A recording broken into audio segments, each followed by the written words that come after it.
The South African Zionist Federation has accused the South African government of aligning with oppressive regimes as a threat of an Iranian attack on Israel intensifies, causing global market instability due to fears of a regional war. In a statement on Tuesday, SAZF spokesperson Rolene Marks criticized the South African government for consistently seeking to legitimize terrorist organizations such as Hamas at this critical juncture in global politics. The group urged the government to adopt a more balanced and principled foreign policy stance that recognizes Israel's rights to self-defense. The tensions in the Middle East have escalated following a recent Hezbollah rocket attack that tragically killed 12 children playing football in Israel's Golan Heights on July 27. Joining me to discuss this further is international lawyer Professor Thomashausen. Thank you so much for being here this morning. Yes, good morning. Great. Quickly, what are the legal implications for a country like South Africa if it is perceived to be legitimizing organizations designated as terrorist groups by other nations? Well, something that has been overlooked by many, and maybe even the International Criminal Court, is that we have conventions. We have the International Convention against the taking of hostage, adopted by the United Nations in 1979, and of course enforced and of course signed and acceded to by South Africa. We also have the International Convention on the Suppression of the Financing of Terrorism of 1999. And then, very importantly, we have the Organization of African Union, now African Union, Convention on the Prevention and Combating of Terrorism, adopted in 1999 and also signed by South Africa. These conventions impose a very strict international law duty on countries not to support any terrorist act and certainly not to support the taking of hostages. It also imposes a duty to help the countries that have suffered from such terrorist acts. Well, how might the accusations by the South African Zionist Federation impact on South Africa's diplomatic relations with Israel?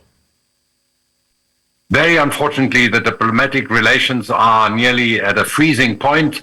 The ambassador of Israel has been recalled. There's no more an ambassador in South Africa, and South Africa has recalled their ambassador already quite a long time ago. And the government has very consistently and repeatedly used a very aggressive language against Israel. So diplomatic relations are not good.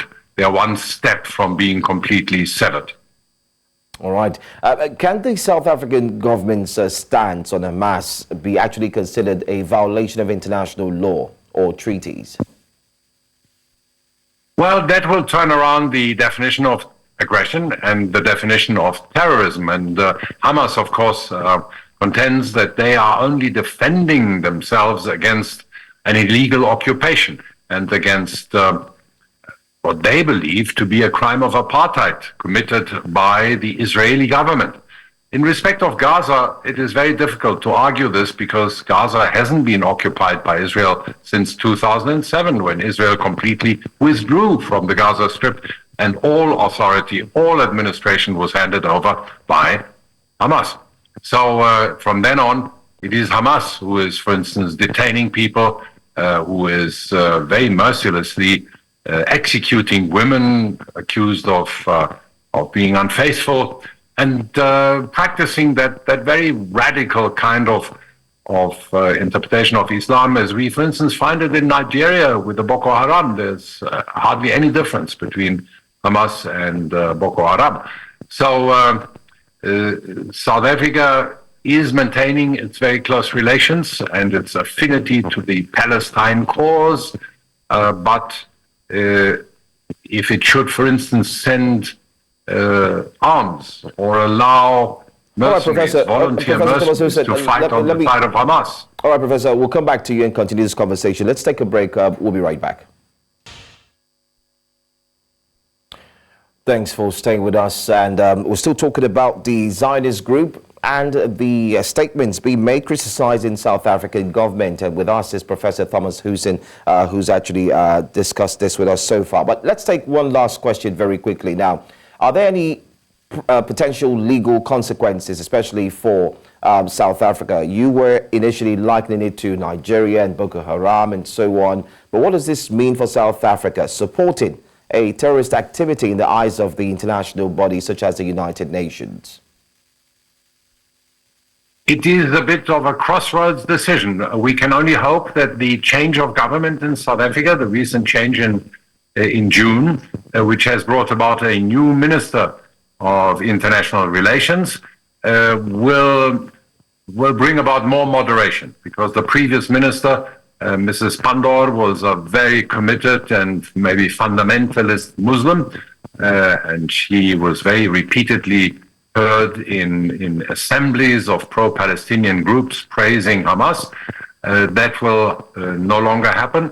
And the new minister, who's also from a younger generation, will most certainly be more serious about South Africa's commitment to non-alignment, not being seen to support one or the other side in a conflict. All right. I want to say thank you so much, Professor Andre Thomashausen, for joining us.